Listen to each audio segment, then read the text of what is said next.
Hello दोस्तों, मैं अमरदीप का ध्यान। नमस्ते, प्रणाम, सलाम वालेकुम, सत श्री अकाल, जय मसीह की, राम राम जी, जय माता की। दोस्तों, आपका स्वागत है मेरे यूट्यूब चैनल डिसेंट एडवाइस में। दोस्तों, आज हम बात करेंगे कि मैं कौन हूँ।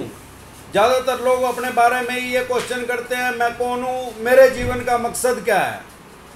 इसके बारे में एक बात कह सकते हैं कि मैं वो हूँ जो मैं बनना चाहता हूँ।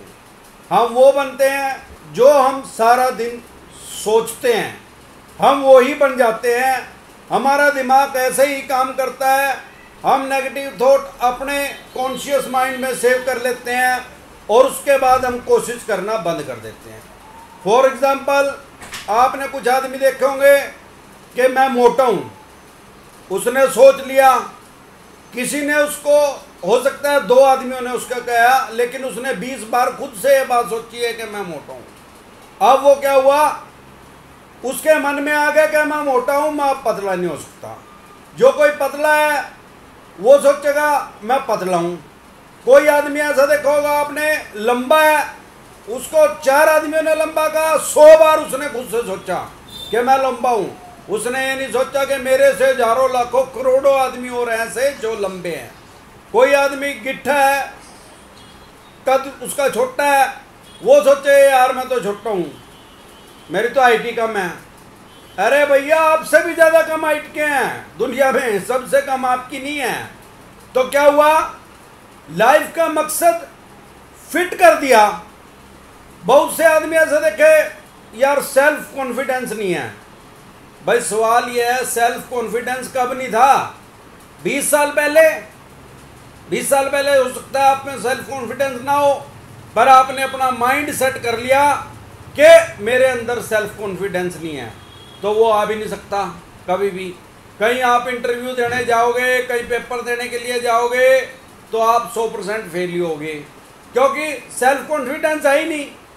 कई बंदे ऐसे होते हैं, वो कहते हैं मैं शर्मिला हूँ। भाई कैसे पता लगा? भाई अपने आप से सोच लिया, अपनी इमेज अपने आप ही बना ली और अपने माइंड में सेव कर लिया उस बात को। अब वो शर्म कभी खुलेगी नहीं, क्यों? कोशिश नहीं करी। फॉर एग्जाम्पल, हर चीज के 10 मतलब हो सकते हैं। जैसे ये क्या है, 2,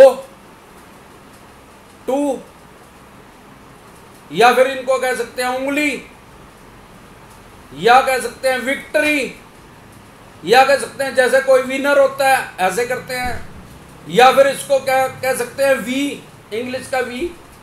तो 5 मतलब तो इसके निकल ही गए। अभी और कोशिश करेंगे तो 5 मतलब और निकल जाएंगे। कहने का भाव यह है कि हर आदमी सामने वाली चीज का अपने हिसाब से एक मतलब निकालता है और जो वो मतलब निकालता है उसको अपने दिमाग में सेव कर लेता है। उसके बाद दूसरे मतलब के बारे में सोचता ही नहीं है।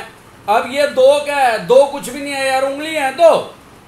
इनको 2 कह लो, वी कह लो, विक्ट्री कह लो, विनर कह लो, बात तो वही है। हर चीज में यही है, हर चीज के 10 मतलब हैं। कोई आदमी लंबा है और लंबे के यार अलग गुण है, गिट्ठे का अलग फायदा है, मोटे का अलग है, पतले का अलग है। भगवान ने तो हर आदमी को कोई ना कोई खासियत दे के पैदा किया है ना, लेकिन नहीं, वो उसने नेगेटिव थॉट उसमें अपनी भर ली। अब होता क्या है, ज़्यादा देखने में आप एक चीज़ नोट करेंगे, कभी भी आप 9 शराबियों के साथ दोस्ती कर लो, अगले 3 महीने तक उनके साथ रहो। जो आदमी डेली शराब पीते हैं, नशा, गांजा, बुक्की, फीम, कुछ भी ऐसा नशा करते हैं, आप 3 महीने तक रोज उनके साथ शाम गुजारो। अगले 3 महीने के बाद 90% चांस है कि आप भी वो शराब, नशा पत्ता, दारू, दप्पे, बीड़ी, सिगरेट वो आप पीना शुरू कर दोगे। 90% उस चीज के चांस हैं। क्यों? क्योंकि आप उन्हीं के साथ रह रहे हैं, उन्हीं की आदत आपको पड़ेगी। और किसकी आदत पड़ेगी? जिसके साथ रहेंगे उसी की आदत पड़ेगी ना।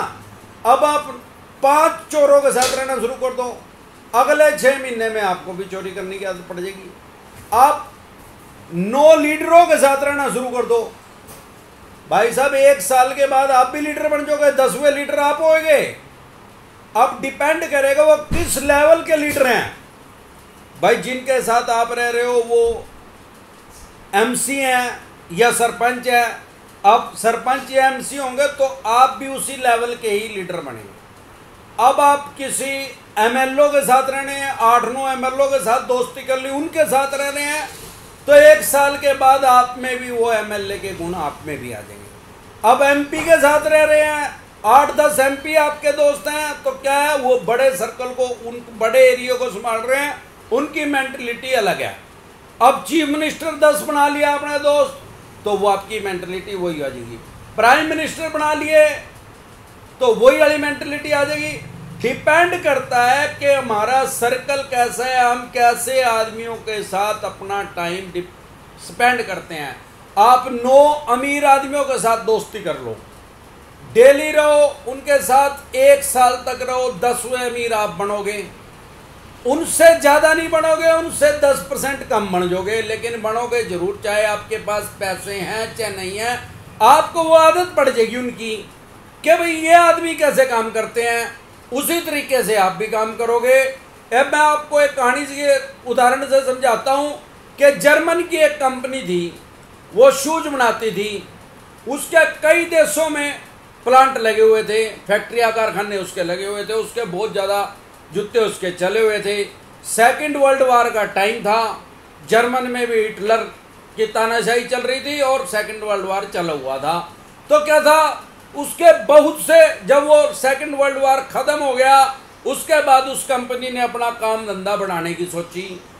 तो उसने क्या किया, जो हबशियों का देश होता है, आपको पता है कौन सा है, जहाँ पे काले काले होते हैं, साउथ में कोरिया, इस टाइप के जो भी इनके देश हैं, तो उनने क्या किया, अपना एक एजेंट उस देश में भेज दिया। भाई जा यहाँ पे पता करके आया कितनी डिमांड है जूतों की। उसने देखा वहाँ जाके, वहाँ तो लोग जूते पहनते ही नहीं थे उस टाइम, सारे ही लगभग नंगे पैर घूम रहे थे।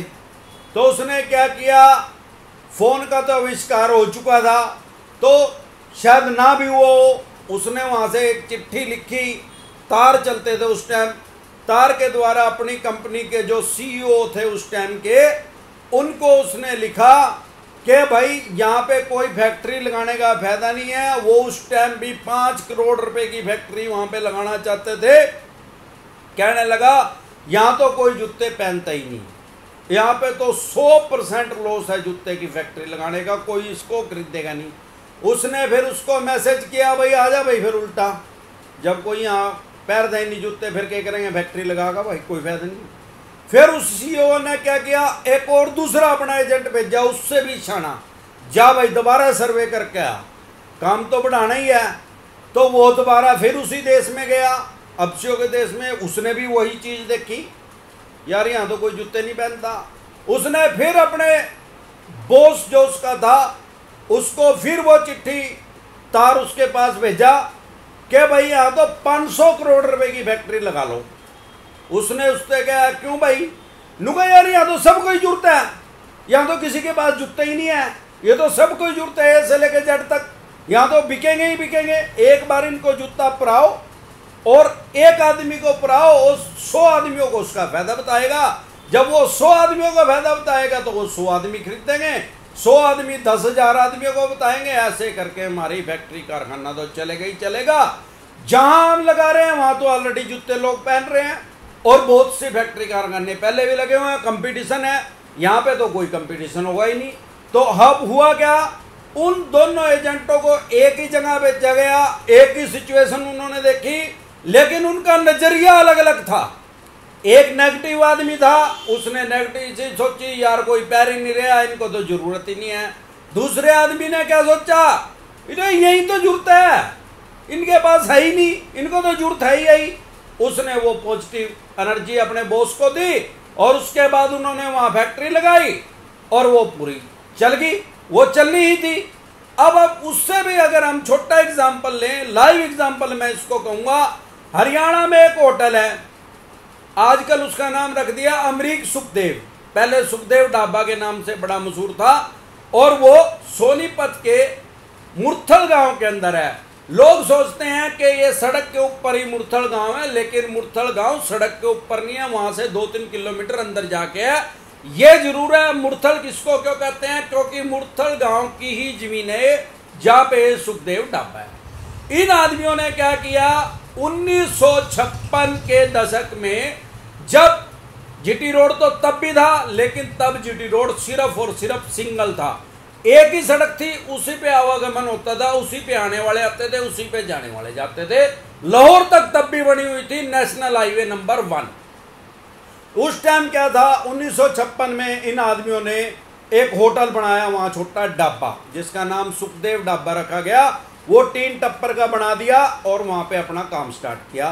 कुछ आदमियों ने उस टाइम और भी वहां ढाबे ऑलरेडी खोल रखे थे। इन्होंने क्या किया, नीड बेस्ड सेलिंग, भाई ग्राहक को जिस चीज की जरूरत थी, ग्राहक की जरूरत को समझा, उस सिचुएशन को समझा। जैसे उस आदमी ने कहा था, उस एजेंट ने कहा था कि भाई यहाँ पे प्लांट लगा लो, ये फैक्ट्री जूतों की इनको जरूरत है, उस आदमी ने भी ये सोचा कि भाई ये जो राहगीर है, उस टाइम कार तो इतनी थी नहीं, 1950 के दशक में बहुत किसी रिच आदमी के पास होती होगी, आम आदमी या खास आदमी के पास भी उस टाइम कार नहीं थी। उस टाइम क्या होता था, बस और ट्रक चलते थे, जिनको डंडा मॉडल बोलते थे। वो आपने कभी पुरानी फिल्मों में देखे होंगे, वो उस टाइप के, लारी भी उनको बोलते थे, उस टाइप के ट्रक चलते थे।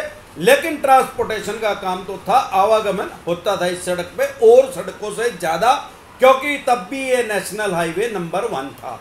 तो उस आदमी ने यहाँ पे खोला। उन्होंने क्या चीज प्रोवाइड करवाई, सबसे पहले उन्होंने क्या स्टार्ट किया काम, पराठे का काम शुरू किया। आलू के पराठे बनाने शुरू करे और चाय। ट्रक ड्राइवर जो होते हैं वो ज्यादातर चाय ज्यादा पीते हैं। जो भी आदमी, कोई भी आदमी जो ड्राइविंग का काम करता है वो ज्यादातर चाय जरूर पीता है। 99% आदमी चाय के शौकीन होते हैं। उस आदमी ने क्या किया, एक चाय और इसका परोठे का काम स्टार्ट कर दिया।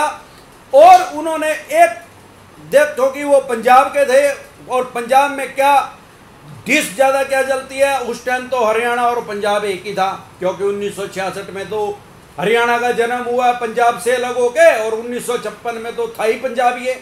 लेकिन फिर भी जो आज की डेट में पंजाब है, वो उसी साइड के रहने वाले थे। वहां पे लोग प्योर मक्खन यूज करते थे, बिल्कुल ताजा मक्खन। वो मैं भी बहुत बार उस होटल पे गया हूं, आज भी वो होटल है और देश का सबसे बड़ा और रिच होटल है। आज की डेट में सबसे ज्यादा पैसा आज की डेट में वो ही होटल वाले कमा रहे हैं, जिन्होंने 1956 में खोला था। उस टाइम इसका नाम सुखदेव ढाबा था, अब इसका नाम अमरीक सुखदेव कर दिया गया है। तो उस आदमी ने क्या किया, प्योर ताजा मक्खन का इंतजाम किया। उस टाइम क्या था, ग्रामीण प्रवेश के जो सोनीपत के आसपास के लगते गांव थे, उस टाइम दूध बेचने का रिवाज नहीं था और लस्सी फ्री में देते थे लोगों को। उन्होंने कुछ अपने चेले हायर किए, लड़के अपने लगा लिए, जो कि आसपास के गांव से ताजा लस्सी इकट्ठी करके लाते थे, और वहां से मक्खन भी उन्होंने ताजा खरीदना शुरू कर दिया। और वो जो ट्रक ड्राइवर थे उनको ताजा मक्खन देना शुरू किया सुबह के टाइम, या फिर उन्होंने रोटी भी बनानी शुरू कर दी और उसके साथ भी लस्सी वो फ्री देने लग गए। तो क्या हुआ, लस्सी और मक्खन को पंजाब के आदमी पसंद करते थे, हरियाणा के आदमी भी बहुत पसंद करते हैं, और पंजाब के तो खास तौर पे करते हैं। उन आदमियों को जो 200-300 किलोमीटर ट्रक चला के आ रहा है, उसको अपने घर जैसा खाना मिल गया, तो वो वहां पे रुकने लग गए, चाय पानी पीने के लिए अपना नाश्ता वहां पे करने लग गए।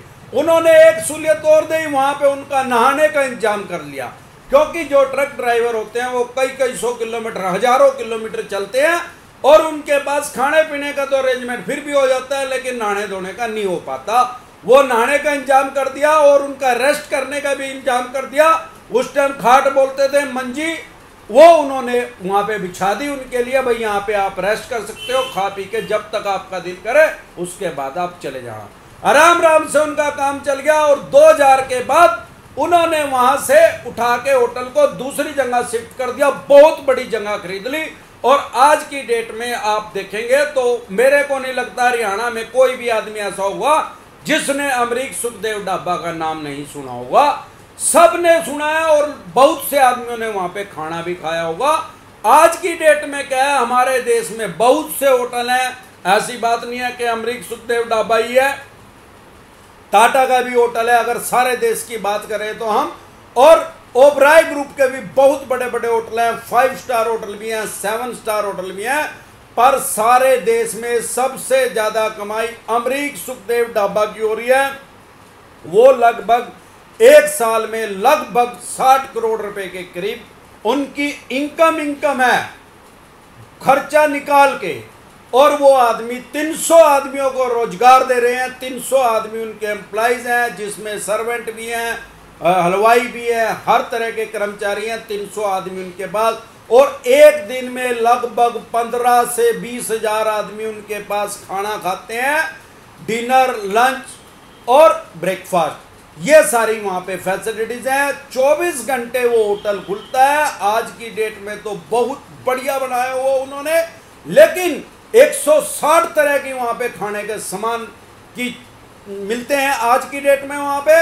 लेकिन आज भी उन्होंने, मैंने देखा है जब मैं वहां जाता हूं, 1956 में तो मैं पैदा ही नहीं हुआ था, आज भी वो प्योर मक्खन, ताजा मक्खन आज भी वहां पे मिलता है। मैंने हरियाणा के किसी होटल में आज तक ताजा मक्खन नहीं देखा, वहां पे आज भी वो अवेलेबल है। जो ट्रेडिशनल डिश उन्होंने 1956 में स्टार्ट की थी वो आज भी है। आज हालांकि 160 तरह की डिश वहां मिलती है, लेकिन वो चीज, अपनी पुराना कल्चर उन्होंने आज भी नहीं छोड़ा। इस कारण से वो देश के सबसे बड़े होटल वाले बन गए हैं। वहां पे लोग, आप कभी गए होंगे तो देखते होंगे, वहां पे लोग वेट भी करते हैं, इंतजार करते हैं अपना नंबर आने का, क्योंकि वहां पे भीड़ इतनी है, बहुत बड़ा है। 500 गाड़ियों की पार्किंग की वहां पे व्यवस्था है। फिर भी देखेंगे आप, वो 500 भी फुल होकर 500-400 सड़क पे भी खड़ी रहती हैं। उसके लगभग 20 किलोमीटर के दायरे में बहुत से होटल हैं, लेकिन किसी की भी टर्नओवर उतनी नहीं हो पाती है, क्योंकि उसकी चीज ही अलग है। जो एक बार उनके पास चला जाता है वो बार बार जाता है। उन्होंने क्या किया, उस आदमी ने क्या किया, उन्होंने ग्राहक की जरूरत को समझा और वो चीज देखी। जैसे मैंने कहा कि हर चीज के 10 मतलब हैं, उन्होंने मतलब सिर्फ और सिर्फ वो मतलब देखा कि ग्राहक की जरूरत क्या है, ग्राहक को पसंद क्या है, और रेट वाइज भी उन्होंने इतना ज्यादा नहीं किया। यही कारण है कि आज वो सबसे ज्यादा पैसा कमा रहे हैं। सारे देश के में जितने भी होटल हैं उनका मुकाबला कोई भी एक होटल सारे देश में उनके साथ नहीं कर सकता। लास्ट में मैं एक बात कहना चाहता हूं कि हमें वो दिखता है जो हम देखना चाहते हैं। फॉर एग्जाम्पल, अगर आप काले रंग का चश्मा लगा लेंगे तो आपको अंधेरे टाइप का दिखेगा, छांव दिखेगी, धूप में भी देखेंगे। लाल रंग का लगा लेंगे तो लाल दिखेगा, नीले रंग का लिखा लेंगे तो नीला दिखेगा। तो स्वाभाविक बात है, ऐसे ही हमने अपने माइंड में, खोपड़े में चश्मे लगा रखे हैं। जो हम सोच रहे हैं इसको 2 सोच रहे हैं, 2 दिख रहा है, वी सोच रहे हैं, वी दिख रहा है, विक्टर सोच रहे हैं, विक्टर दिख रहा है, उंगली सोच रहे हैं तो सिर्फ और सिर्फ उंगली दिख रही है। तो ये जीने का नजरिया, ये हम वो बनते हैं जो हम बनना चाहते हैं। जो हम सारा दिन सोचते हैं हम वो ही बनते हैं, उसके अलावा हम कुछ नहीं बन सकते। इसलिए अगर हम अच्छा सोचे, हम ये सोचे कि हम पहलवान बन जाएंगे, हम बॉडी बिल्डर बन जाएंगे, तो स्वाभाविक बात है कि हम वो बन जाएंगे, हम वो बन सकते हैं। मन के हारे हार है, मन के जीते जीत। तो आज के लिए बस इतना ही, कल फिर मिलते हैं एक नए टॉपिक के साथ। तब तक के लिए आप मेरे चैनल पे अपना प्यार और आशीर्वाद बनाए रखें। वीडियो अच्छी लगी हो तो प्लीज लाइक करें, शेयर करें, सब्सक्राइब करें और बेल आइकन का बटन दबाना ना भूलें। नमस्कार।